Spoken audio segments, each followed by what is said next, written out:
Saya ngelihat banget bedanya gitu ketika kita menerapkan parenting style yang berbeda, anaknya juga berkembangnya juga beda banget gitu.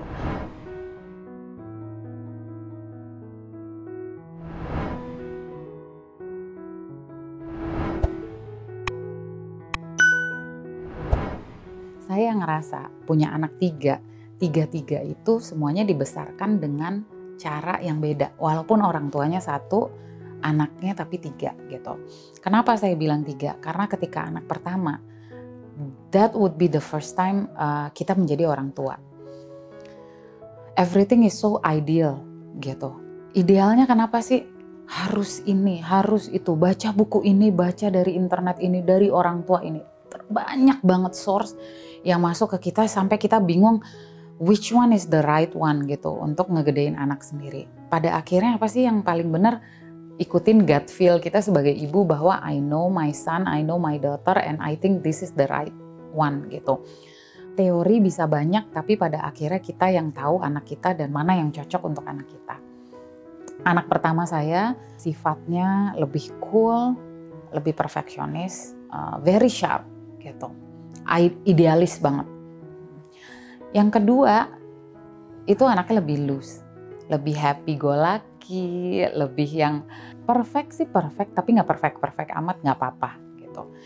Yang ketiga ini udah lebih bebas lagi gitu. Yang ketiga si bungsu, kalau di scoring nih explorationnya, yang anak ketiga jauh lebih eksploratif dibandingin sama anak pertama dan kedua saya. Semuanya karena memang parenting style yang berbeda gitu, seiring dengan pengalaman yang semakin jago, jadi ngegedein anaknya juga stylenya lebih beda. Saya ngelihat banget bedanya gitu ketika kita menerapkan parenting style yang berbeda, anaknya juga berkembangnya juga beda banget gitu.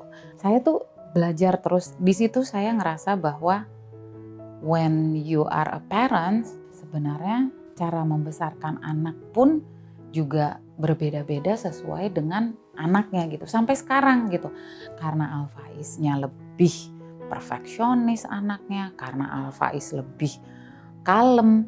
Jadi saya juga ketika ngomong sama dia juga lebih hati-hati masuknya. Lebih gimana kak kamu ini, supaya dia mau ngomong gitu. Sementara kalau sama adiknya cuman baru duduk, how's your day? Bla bla bla bla bla, panjang banget ceritanya gitu. Jadi saya bilang, wow, amazing gitu, bisa ada dua anak ini berbeda gitu. Hai Mams, ikutin terus sosial media dari Tanam Benih untuk mendapatkan video-video parenting lainnya.